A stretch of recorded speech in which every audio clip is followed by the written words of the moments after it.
Want more privacy on TikTok? Let me show you how to hide your following list in just a few seconds. First, open the TikTok app on your phone.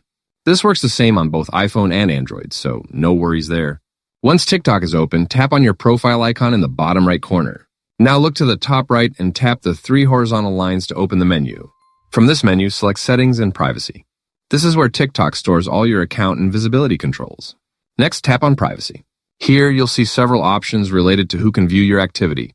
Now, TikTok gives you 2 different ways to limit visibility. The first option is switching your account to Private, which hides your activity from non-followers. But if you want more control, even while keeping a public account, keep scrolling. Look for Following List and tap on it. You'll see a setting called Who Can See Your Following List.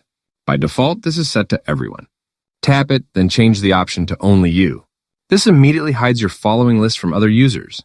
Just one quick note.